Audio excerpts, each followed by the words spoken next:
bienvenue à ce samedi du sport 20 juillet 2024. Alors, nous avons pris quelques petits jours de repos, notamment le mardi et le jeudi dernier. Alors, aujourd'hui, nous reprenons le service au bon plaisir de nos amis internautes qui m'ont beaucoup écrit en me demandant pourquoi est-ce qu'on n'a pas eu le mardi et le jeudi. En fait, c'était pour mission, c'était pour certaines occupations. Alors aujourd'hui, nous reprenons service. Merci de me suivre, merci de vous joindre à moi, merci de partager la vidéo. Voilà, vous pouvez vous abonner à ma page YouTube Olivier Boni Ministry, Olivier Boni tout simplement, la page Facebook sur laquelle je fais ce direct. Il y a aussi Olivier Boni Ministry, ma page Facebook, mes profils. Et puis TikTok et Instagram, toujours Olivier Boni Ministry. Alors, merci de partager la vidéo. Notre sujet aujourd'hui, c'est ce qui nous arrive ou alors ce qui se passe dans nos vies, ce que notre vie devient lorsque notre âme commence à vivre selon les pensées de notre esprit. Dans Éphésiens le chapitre 3, le verset 23, n'oubliez pas, la Bible dit clairement que, si je me trompe, vous pouvez m'aider, la Bible dit clairement que l'homme est un être tripartite. Nous sommes esprit, âme et corps. Si vous avez remarqué, depuis notre naissance, nous sommes habitués à l'éducation de notre corps. Et l'éducation de notre corps fait que, quand nous devenons adultes, il nous est difficile et souvent quasiment impossible de ressentir les choses de l'esprit parce que nous n'avons pas été habitués à cette éducation-là. Alors, les amis, on est habitué au corps. On sait entendre le corps. On sait voir avec le corps. On sait comprendre avec l'intelligence que nous avons en contact avec notre corps. Mais nous ne savons pas comprendre avec l'intelligence de l'esprit. Nous ne savons pas voir avec l'intelligence de l'esprit. Nous ne savons pas entendre avec l'intelligence de l'esprit. Nous ne savons pas comprendre avec l'intelligence de l'esprit. Tout simplement parce que nous n'y avons pas été habitués. Nous n'y avons pas été éduqués. Et puis, du coup, c'est compliqué pour nous. Quand on nous dit qu'il y a un esprit saint, quand on nous dit qu'il y a Jésus-Christ, quand on nous dit qu'il y a Dieu le Père, Dieu le Fils, quand on nous dit que la parole de Dieu est une puissance, on a du mal à croire parce que toutes ces choses-là sont esprits. Et la Bible dit clairement que c'est spirituellement qu'on en juge. Alors, il est important pour nous d'apprendre à aussi à marcher, à comprendre, à entendre avec notre esprit. Et cela nécessite une éducation de notre âme. Dans nos rubriques précédentes, nous avons parlé des capacités de notre corps, de notre âme, de notre esprit. Notre corps n'est que poussière. Il n'a aucun pouvoir. Il n'a aucune force. Notre âme est la force de la décision. C'est le libre arbitre. Parce que Dieu ne forcera jamais personne. Dieu n'obligera jamais personne. Donc, ce que vous voulez, c'est ce qui va vous arriver. Et ce que vous ne voulez pas, ne vous arrivera pas. C'est pour ça que Job, le chapitre 3, le verset 25 dit, « Ce que je crains, c'est ce qui m'arrive, et ce que je redoute, c'est ce qui m'atteint. » Voilà. Et Proverbe, le chapitre 23, le verset 7 dit que il est comme les pensées de son âme. Vous voyez, ce que nous voulons, c'est ce qui nous arrive, et ce que nous ne voulons pas ne nous arrive pas. Et quand je prends Proverbe, le chapitre 4, à partir du verset 23, je prends la version parole vivante, il est bien écrit, « Veille à ce que tu penses et à ce que tu ressens, car tes pensées et tes affections modifient ta vie, modèlent ta vie. » Vous voyez que notre âme à cette force, à ce pouvoir-là de la décision. Ce que je décide, c'est ce qui m'arrive. Ce que je mets je décide dans mon âme comme pensée et que je dépose, je mets dans mon cœur, c'est ce qui m'arrivera. Parce que ma pensée est tout de suite saisie par une force. Vous voyez, soit je dédie ma pensée à la force du diable, passant par la chair, soit je dédie ma pensée à la force de Dieu, passant par le Saint-Esprit. Et n'oubliez pas que, étant fait de corps, âme et esprit, n'oublions pas que à notre nouvelle naissance, c'est-à-dire pour celui qui était non chrétien et qui devient chrétien, à sa nouvelle naissance, quand tu es né de nouveau, qu'est-ce qui se passe? Le Seigneur recrée ton esprit à nouveau dans 2 Corinthiens, le chapitre 5, le verset 17, et il le lit dans Éphésiens 1, 13, il le scelle par le Saint-Esprit à l'Esprit de Christ. Donc, comme le dit Hébreux chapitre 10, le verset 14, que notre esprit est donc parfait pour toujours. Donc, vous voyez que corps, âme et esprit que nous sommes, nous avons une partie de nous qui est parfaite. C'est notre esprit. Et notre âme, elle n'a pas de problème. Soit elle cherche à être parfaite en vivant la vie de l'esprit, ou alors elle cherche à être quelque chose Voilà, je mettais ça en parenthèse, en vivant selon la vie de la chair. Vous voyez, c'est la raison pour laquelle beaucoup sont chrétiens et puis ils n'arrivent pas à prospérer, ils n'arrivent pas à avancer, ils n'arrivent pas à dominer l'ennemi. Pourquoi? Parce que après être nés de nouveau, ils n'ont pas éduqué leur âme, ils n'ont pas transformé leur âme. Vous voyez, ils n'ont pas transformé leur âme. Et du coup, il se passe un sérieux problème. Regardez dans la Bible, quand je lis les évangiles, il y a quelque chose qui est fascinant, qui est très puissant, les amis. Le Seigneur Jésus-Christ, avec la main, il attrape la main de la belle-mère de Pierre qui est atteinte de fièvre, la fièvre disparaît.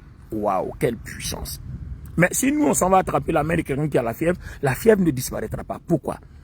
Parce que quand vous savez que votre esprit est parfait, rempli de la gloire et de la puissance de Dieu, puisqu'il est uni au Christ, rempli de la gloire et de la puissance de Dieu, si je réussis donc à gérer l'éducation de mon âme, de telle sorte qu'il y ait une franche collaboration, que je fais de mon âme une véritable adoratrice, et que les pensées de mon esprit sont remplies dans mon âme, vous voyez que je transporte la gloire de Christ qui est dans mon esprit vers mon âme. Or, nous savons que l'âme est en contact direct avec le corps. Donc, ce que l'âme a, le corps l'a automatiquement. La pensée de l'âme devient la pensée du corps.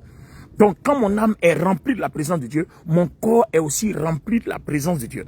Vous voyez? Donc, vous voyez que l'onction qui est en nous de façon intérieure devient apparente. L'onction donc devient extérieure. Donc, nous parlons ici, vous voyez, d'onction intérieure et l'onction extérieure.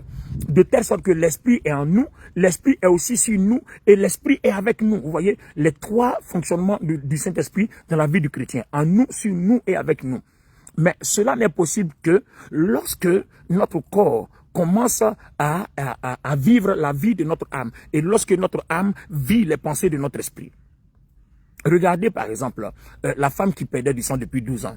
Elle a seulement touché le pan de la robe du Seigneur et elle a été guérie. Vous voyez, quand vous êtes loin que l'onction devient extérieure, même les vêtements que vous avez sont aussi loin. C'est la même chose. C'est pour ça que le mouchoir de Pierre pouvait guérir les malades. Et là encore, regardez la puissance de Dieu dans les évangiles. Regardez l'ombre de Pierre, on disposait les malades. Son ombre les traversait, les paralytiques se levaient. Toutes sortes de maladies, les gens étaient malades, ils se levaient, ils étaient guéris. Waouh! Alors, les amis, pour arriver à ce stade-là, on a posé une question. Comment éduquer notre âme? Et la rubrique passée, le samedi passé, nous avons parlé de la parole de Dieu qui pouvait être... comment on appelle ça, une boussole, un point d'appui, un repère pour que notre âme soit amenée à être éduquée selon les pensées de notre esprit. Parce que notre esprit est rempli du Christ. Or, nous savons que le Christ, c'est la parole. Au commencement était la parole était avec Dieu et la parole est Dieu. Donc, le Christ, c'est la parole. Donc, si le Christ est la parole et que notre âme est trempée dans la parole tous les jours, à ce moment précis-là, notre corps commence aussi à être habitué à vivre la parole à chaque heure, chaque jour, chaque semaine, chaque mois, chaque année. Et vous voyez que au fur et à mesure, dans la progression, il y a une véritable conversion qui s'opère. Il y a une véritable transformation qui s'opère. Alors, j'ai sélectionné quelques versets. Donc, pour vous, je voulais tellement lire ces versets-là. Donc, en courant aujourd'hui, j'ai pris mes lunettes, puisque je suis encore au parc. J'ai pris mes lunettes et j'ai pris mon deuxième portable pour pouvoir vous lire quelques versets. Regardez, on va aller dans les Écritures. Alors, on va aller dans le Romains, le chapitre 12, à partir du verset 2. Regardez, ce verset il est très puissant. Romains 12, verset 2. Je vais vous le lire. Suivez, s'il vous plaît. Il dit, j'aurai la tête baissée, donc suivez-moi. Il dit, ne vous coulez pas simplement dans le moule de tout le monde. Et dans lui, ce qu'on va dire, ne vous conformez pas au siècle présent. Il dit, ne conformez pas votre vie, je lis la suite, aux principes qui régissent le siècle présent. Ne copiez pas les modes et les habitudes du jour. Laissez-vous plutôt entièrement transformer par le renouvellement de votre mentalité. Waouh! Waouh! Laissez-vous entièrement transformer par le renouvellement de votre mentalité. Et il dit quoi? Adoptez une attitude intérieure différente. Oh, c'est fort. Adoptez une attitude intérieure différente. Donnez à vos pensées une nouvelle orientation afin de pouvoir discerner ce que Dieu veut de vous. Ainsi, vous serez capable de reconnaître ce qui est bon à ses yeux, ce qui lui plaît et qui vous conduit à une réelle maturité. Ça, je suis dans la version parole vivante. Donc, vous voyez, il nous demande de renouveler notre pensée. Vous voyez? Donc, une fois que nous devenons chrétiens, que nous sommes nés de nouveau, tout n'est pas acquis. C'est notre esprit qui a été recréé à nouveau, mais notre âme, notre chair, c'est les mêmes personnes, c'est la même personne. Notre teint n'a pas changé, notre taille n'a pas changé. Non. Si vous êtes blanc, vous restez blanc. Si vous êtes noir, vous restez noir. Donc, vous n'avez pas changé. Vous ne changez pas de couleur, vous ne changez pas de taille, vous ne changez pas de force. C'est votre esprit qui a été changé. Maintenant, on demande que votre corps change, mais pas vous-même, en renouvelant votre mentalité. En donnant une nouvelle direction à vos pensées. Waouh, c'est fort, c'est tellement fort. Attendez que je creuse encore dans cette partie-là. En donnant une autre direction, il dit, adopter. Waouh, c'est fort. C'est fort les amis. Adopter une autre attitude intérieure. Une autre attitude intérieure différente. Adopter une attitude intérieure différente. Et puis il dit, donnez à vos pensées une nouvelle orientation. Très important. Donnez à vos pensées une nouvelle orientation. Donc, ne vous conformez pas à la mode de ce monde. Ne vous conformez pas aux principes de ce monde. Mais soyez transformés dans vos pensées. Ayez une attitude intérieure différente. Ce qui est en vous, ce que vous mettez dans vos cœurs, ce que vous déposez en vos cœurs comme pensée, que ce soit différent, et puis ayez une orientation différente de vos pensées. Waouh, c'est puissant. Ça, c'est la version parole vivante de Alfred Kuhn. Donc, si vous voulez la version parole vivante, il y a plusieurs versions, mais c'est la version d'Alfred Kuhn. Ça donne des détails impressionnants qui se rapprochent très fort des paroles, des textes originaux. Vous voyez? Donc, les amis, c'est pour cela que le Seigneur Jésus-Christ nous dit il nous dit dans Luc, le chapitre 9, je peux vous le lire parce que j'ai sélectionné ça pour vous. Je ne voulais pas seulement me contenter de parler aujourd'hui, je voudrais aussi partager avec vous ces versets-là qui sont très forts. Alors, qu'est-ce qui est écrit ici dans le livre de Luc?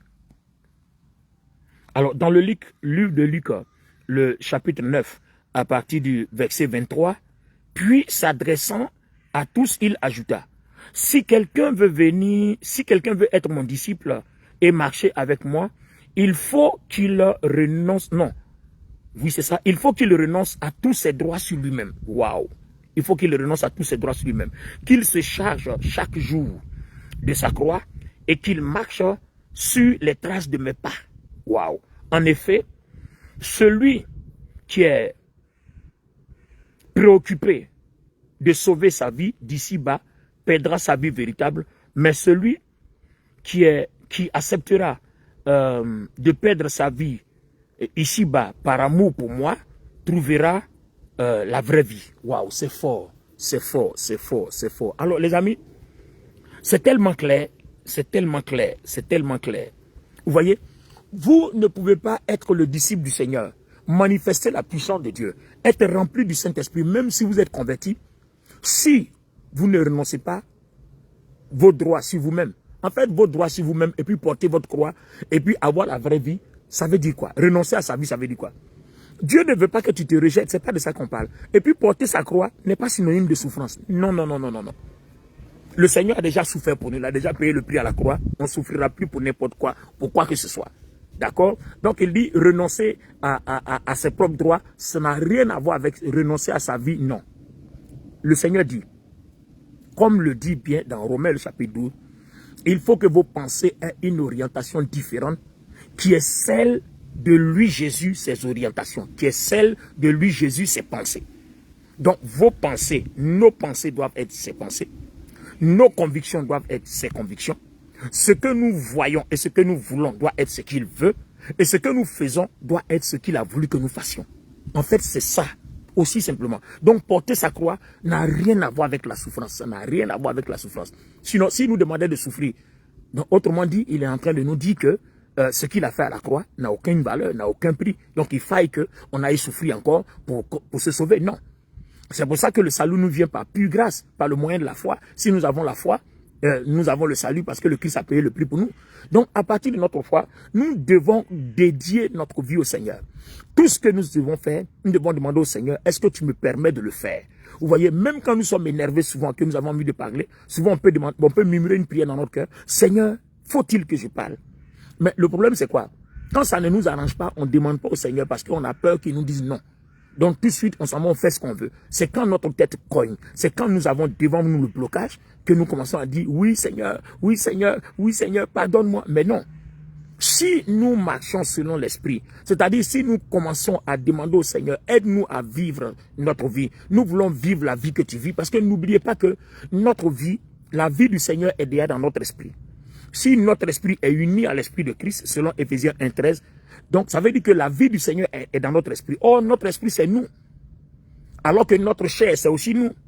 Notre âme, c'est aussi nous. Donc, il va falloir que la vie de notre esprit soit vécue par notre âme. On peut la vivre puisque notre esprit nous appartient. Seulement, c'est qu'on est habitué à notre chair. Donc, on vit plutôt la vie de notre chair. On est confortable dans la vie de notre chair. C'est pour ça que nous avons des problèmes. Or, dans notre chair, il n'y a pas de miracle. Il n'y a pas de puissance. Il n'y a pas de gloire. Il n'y a pas de force. Il n'y a pas d'autorité. Vous voyez? Permettez que je vous lise le dernier passage, s'il vous plaît.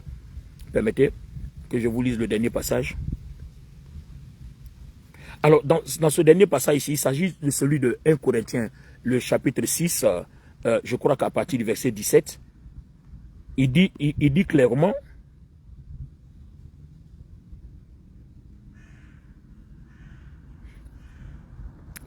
ici, 1 Corinthiens 6, 17, il dit clairement ici, par contre, celui qui s'unit au Seigneur devient spirituellement un avec lui grâce à son esprit. C'est fort. C'est fort. Devient spirituellement un avec lui grâce à son esprit. Il dit c'est pourquoi fuyez le dévergondage. Bon, dans les autres versions, il est mis fuyez l'impudicité. Or ici, il est écrit fuyez le dévergondage et les unions illégitimes. Tous les autres péchés qu'un homme peut commettre ne touchent pas directement son corps. Tandis que celui qui se livre à la débauche introduit le péché dans son propre corps. Ou bien, au verset 19, auriez-vous oublié que votre corps est le sanctuaire même du Saint-Esprit qui vous a été donné par Dieu, maintenant, qui vous a été donné par Dieu et qui maintenant demeure en vous? Vous n'êtes donc plus les maîtres de votre corps et vous ne pouvez pas en disposer à votre gré. Vous ne vous appartenez plus à vous-même, car c'est à un grand prix que vous avez été rachetés. Donc, honorez donc Dieu, d'accord, et rendez-lui gloire par votre corps même, aussi bien que par votre esprit, car tous les deux appartiennent à Dieu. Waouh! Alors, je vais expliquer tout ça. Waouh, waouh, c'est fort. Alors, les amis, c'est quoi le problème? Ici, si notre esprit est uni au Christ, n'oubliez pas, si nous unissons aussi notre corps à quelque chose d'autre, notre corps devient tel que la chose est. Suivez-moi très bien. Comme notre esprit est uni au Christ, notre esprit devient comme le Christ. Donc, celui qui s'unit au Christ, comme on vient de le lire dans 1 Corinthiens 6, 17, devient un seul esprit avec lui. Donc, celui qui s'unit au Christ devient un seul esprit avec lui. Donc, étant donné que notre esprit uni au Christ devient un seul esprit avec lui, si nous unissons notre corps à quelque chose d'autre, nous devenons aussi un. C'est comme ça dans le lien du mariage. L'homme et la femme s'unissent et les deux deviennent une seule chair. C'est exactement la même chose. Donc, si les deux deviennent une seule chair, ce que le partenaire est, la partenaire est. Ce que la partenaire est, le partenaire est. En fait, c'est exactement la même chose. Alors, quel est le danger? Si jamais, dans ces unions illégitimes et illicites, un des partenaires a une maladie, c'est transféré au corps. Si un des partenaires a une possession démoniaque, c'est transféré au corps. Si un des partenaires appartient à une loge mystique et autres, sorcellerie et autres, diabolique, satanique et autres, c'est transféré à votre chair. Alors, vous voyez que vous vous retrouvez, votre âme se retrouve au milieu d'une chair polluée, et puis un esprit purifié pur, propre, rendu propre par Dieu, qui est uni au Christ. Alors, qu'est-ce que vous allez faire? Si Dieu a envie de vous parler, c'est pas votre esprit qui vous parlera. Donc, Dieu dépose ses pensées dans notre esprit, d'accord? Et notre esprit communique à notre âme par le Saint-Esprit qui a su cette transition-là. Parce que n'oubliez pas que il y a un saut autour de notre esprit et du Seigneur Jésus-Christ pour ne pas que Satan qui passe par notre chair, ayant un contact avec notre âme, puisse encore polluer notre esprit. Pourquoi? Parce que notre esprit a été justifié une fois pour toujours. Il ne va pas être justifié pour tous les jours parce que Jésus ne va pas mourir plusieurs fois. D'accord? Alors les amis, c'est quoi le problème? Le problème, c'est qu'on ne peut pas transférer ce qui est dans notre pensée, dans les pensées de notre esprit, vers notre corps, parce que notre corps est déjà habité par une force, est déjà habité par quelque chose. Vous voyez? Donc, du coup, nos pensées, notre âme, qui est déjà en contact direct avec notre corps, est souillée par ce qui touche à notre corps. Voilà le problème. Alors, pour notre sujet d'aujourd'hui, qu'est-ce qui se passe en nous lorsque notre âme vit les pensées de notre esprit? Ça veut dire que si nous éduquons notre âme à vivre les pensées de notre esprit, notre corps va demeurer propre, notre corps va demeurer pur, et ce qui est dans notre esprit sera aussi transporté dans notre corps. À partir de cet instant-là, l'onction qui est en nous intérieurement devient extérieure. Donc, quand l'onction qui est en nous intérieurement devient extérieure, vous voyez que la puissance de Dieu devient apparente. C'est comme, vous voyez, il m'est arrivé une fois, j'avais un ami qui avait fait un jeûne de 21 jours. Et puis, l'onction était tellement devenue apparente sur sa chair que quand les gens partaient toucher la portière, rien qu'à toucher la poignée de la porte, tout de suite,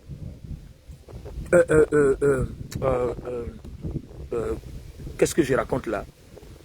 Tout de suite, la puissance de Dieu se saisit de la personne et les gens étaient sous l'onction. Vous voyez? Les gens étaient sous l'onction. Permettez-moi que je vérifie très bien ce témoignage-là. D'accord? Alors,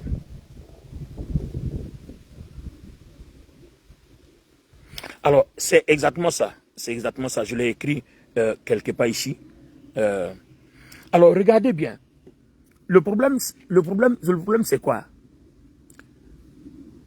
Je me rappelle dans la Bible, et nous allons en parler en profondeur le mardi du sport, l'apôtre Paul avait été mordu par une vipère.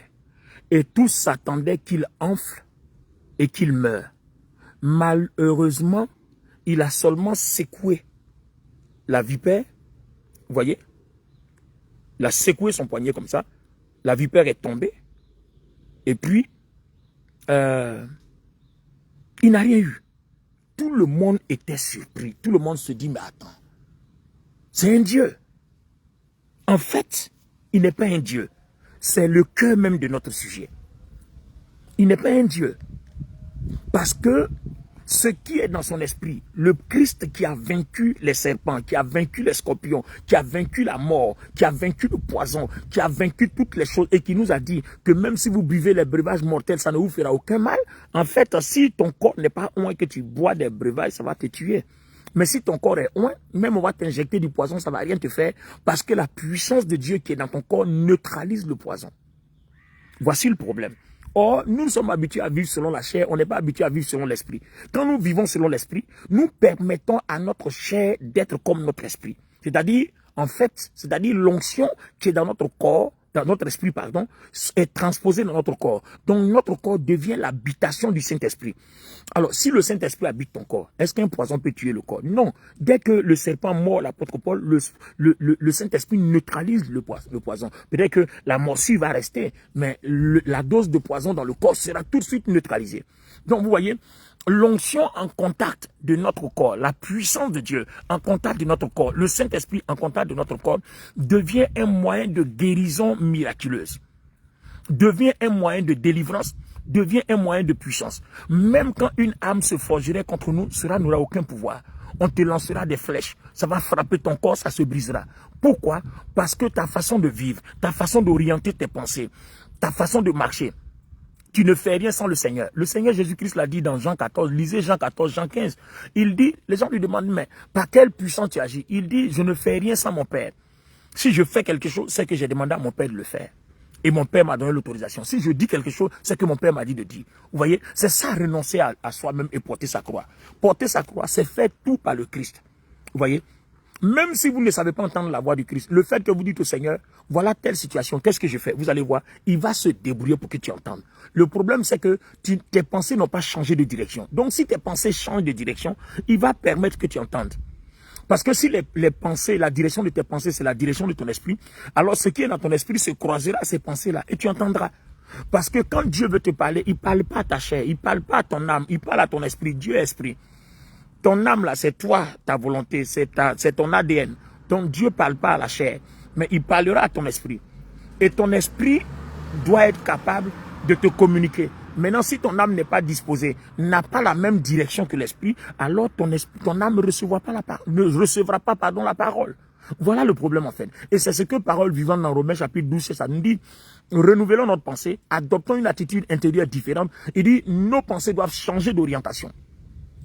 Donc, au lieu de faire les choses comme tu veux, tous les jours, prends la Bible, lis la Bible et dis au Seigneur, chaque jour, je vais sortir ma journée, permets que la parole de Dieu, permet que la puissance de Dieu m'accompagne. Si je devais faire quelque chose, si je devais me tromper pour changer d'orientation, permets que cela ne soit pas comme ça. Permets que cela n'arrive pas. Tout ce qui devait être charnel, tout ce qui devait venir de moi, permets que ça n'arrive pas. Mais permets que tout vienne de toi.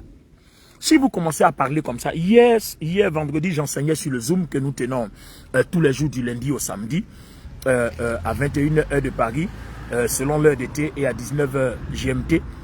Je disais, le code pour ceux qui veulent nous rejoindre, c'est 640 956 33 08 et mot de passe 1208. 640 956 33 08, mot de passe 1208. Pour ceux qui veulent nous suivre, c'est du lundi au samedi, 19h GMT, 21h heure de Paris. Vous l'adapterez à votre fuseau horaire. Je disais comme ça que dans notre esprit, il y a cette force-là qui permet à notre chair de devenir comme notre esprit est, comme le Seigneur est. Alors, les amis, là où je voulais m'arrêter aujourd'hui, bon, je vais laisser ce que je voudrais dire, c'est pas grave, je vais approfondir ça au mardi du sport, d'accord? Là où je voulais m'arrêter aujourd'hui, c'est que vous vous arrêtez devant un miroir, c'est pas grave, je vais le dire. Je disais pendant le Zoom, vous vous arrêtez devant un miroir, parlez à votre corps, parlez à votre âme.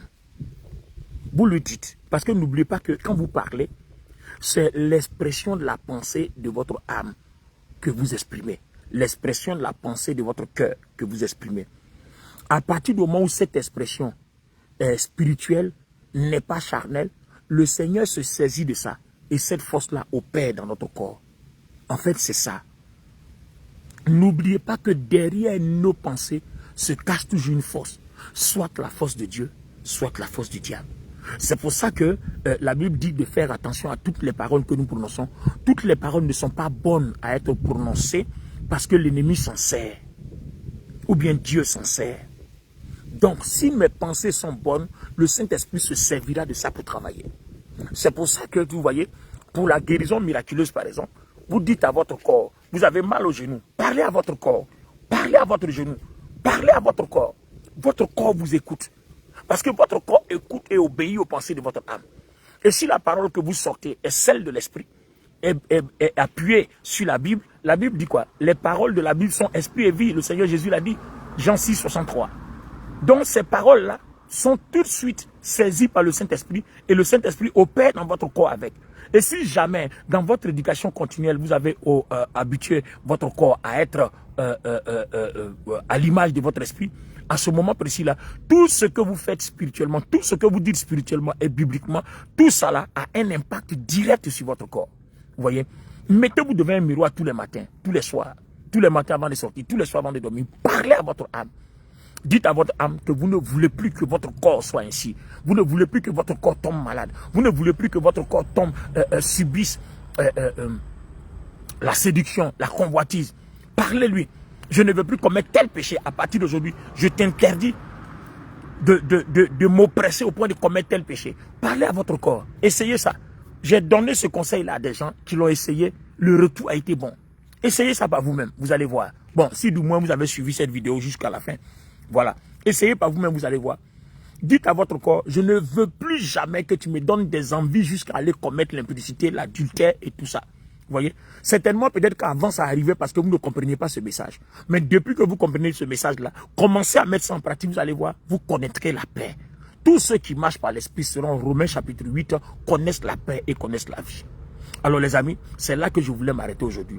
Alors, pour notre sujet, ce qui se passe en nous lorsque notre âme vit les pensées de notre esprit, c'est que l'onction qui est dans notre esprit, les dons et la gloire de Dieu sont manifestés directement dans notre corps. Notre corps est protégé, préservé contre tout poison. Notre corps est protégé, préservé contre toute morsure de serpent.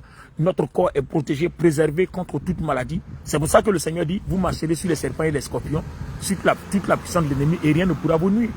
Mais si l'onction qui est dans votre esprit n'est pas transportée dans votre corps, si un serpent vous mord, si un serpent vous mord, vous allez mourir. Sans soin, vous allez mourir. Alors que l'apôtre Paul, un serpent l'a mordu, il n'est pas mort, puisque l'onction était déjà dans son corps. Donc du coup, la balle, ou alors la morsure, ou alors le poison ne traverse même pas le corps pour dire ça va atteindre le sang. Ça reste dans la chair et ça disparaît, puisque c'est automatiquement détruit. Donc voici l'avantage. Et pour y arriver, il faut que chaque jour, nous soyons plongés dans la parole de Dieu et que nous parlons à notre corps, à notre âme, à obéir à cette parole, à marcher selon cette parole. Et comme Hébreux le chapitre 4, le verset 12, la parole vivante dit qu'il y a une ligne de démarcation entre notre âme et notre esprit. Il n'y a que la parole de Dieu qui sépare moelle et jointure, qui est capable d'arriver entre âme et esprit. Une fois que nous avons cette parole, que nous la déclarons dans nos vies, que nous marchons selon cette parole, alors vous allez voir les amis, il y a la liaison qui va s'établir. Et une fois que la liaison est établie, vous allez voir que souvent, quand vous sortez d'une adoration, vous vous sentez fort. Mais après, quand vous quittez l'église, vous commencez à vivre votre vie. Du coup, vous ne ressentez plus la même chose. Puisque quand vous êtes en adoration, l'onction va traverser jusqu'à venir dans votre corps. Mais quand vous sortez, que vous commencez à, vous reprenez vos habitudes charnelles dans les critiques, dans les calomnies, dans les injures, dans toutes ces choses-là, dans les colères, dans l'impudicité, dans la masturbation et autres, en même temps, l'onction se retire et va se reposer dans l'esprit et quitte la chair. En fait, c'est ça le problème. Vous voyez? Sinon, pendant une bonne adoration à l'église, pendant une bonne louange, la gloire de Dieu quitte notre esprit, se déplace jusqu'à vient dans notre corps, puisque notre corps est purifié en ce moment précis. Vous voyez? C'est pour ça que quand on sort d'un moment de jeûne et de prière, notre corps est très purifié. Notre corps est tellement propre. Mais quand nous sortons avec nos habitudes, l'onction se retire de notre corps. Voilà tout le problème.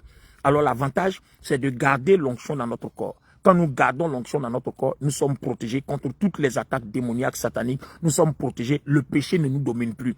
Parce que quand la séduction et la tentation viennent, c'est comme si c'est bloqué par le Saint-Esprit. Alors qu'avant, quand ça venait, ça t'opprimait jusqu'à ça te poussait à aller commettre l'acte. Or, maintenant, quand ça vient, ça te glisse sur le corps. Ça ne te fait plus rien. Voilà l'avantage. Donc, voilà ce que je voudrais démontrer par le Saint-Esprit au regard des Écritures à ce samedi du sport 20 juillet 2024. Nous ferons le reste. Nous approfondirons par la grâce de Dieu le mardi du sport et certainement nous mettons fin à ce sujet-là pour passer à un autre sujet. Restons bénis. Alors, partagez ce message-là. Vous aurez aidé quelqu'un, par exemple, à dominer le péché, à être libéré du péché, à être libre. Parce que cette éducation progressive-là permet et rend libre. Vous connaîtrez la vérité vous rendra libre. Parole vivante dit, vous comprendrez la vérité et la vérité fera de vous des hommes libres. Vous voyez? Alors, si vous êtes en France, à Paris, que vous voulez prier avec moi, demain, de 15h à 17h30, vous pourrez me trouver à Sarcelles. J'étais à Cergy, maintenant je suis à Sarcelles, à 3 rue du Bas-Péreux, 95 200 Sarcelles. C'est au premier étage, tout de suite sur la droite. Alors, si vous venez en transport en commun, c'est le RERD, arrêt Garges, Sarcelles. Vous prenez le bus 269 ou 270, arrêt Les Péreux. Voilà, et vous arrivez à la salle. Alors, pour tous ceux qui sont en Afrique, en Côte d'Ivoire, qui veulent prier avec nous, l'église centrale est aux 2 plateaux, Abidjan-Cocody, les 2 plateaux, boulevard Latry, venant de Cocody par Ena ou alors d'Angré par Sokosé. Vous tombez sur l'ancienne station mobile qui est maintenant Ola. Derrière la station, vous trouverez 2 cours de tennis et vous allez voir les églises Source de Vie, Alliance Nouvelle, CSVJCAN, dont je suis le pasteur principal. Si vous venez en transport, en Yango, en taxi et autres, c'est la rue K41, porte 121. Voilà, la rue K41, j'espère que je ne me trompe pas, non, K41, porte 121. Bon, écoutez. Alors, si vous avez des difficultés, alors vous pouvez nous contacter par WhatsApp. Notre WhatsApp de communication, c'est 225 05. Non, la rue K42. Voilà, c'est ça. K42 porte 121. Alors, notre WhatsApp, c'est 225 05 04 10 69 65. 225 05 04 10 69 65. Alors, nous avons besoin de partenaires pour nous accompagner dans l'œuvre que nous faisons. Si l'œuvre que nous faisons, les messages que nous divisons, nos messages passent sur des chaînes de télévision, nous sommes en train de travailler pour que le monde entier puisse entendre beaucoup de ce que nous enseignons. Nous sommes en train de sortir des livres, nous sommes en train de faire beaucoup de choses. Nous sommes en train de construire aussi une cathédrale de plus de 2000 places. Alors, si Dieu vous met à cœur de nous soutenir en tant que partenaire, alors merci de nous contacter par WhatsApp au 225 05 04 10 69 65. C'est un WhatsApp international. Partout où vous êtes, vous pouvez nous contacter. Alors, restons bénis au nom du Seigneur Jésus-Christ. Amen. Merci de m'avoir suivi.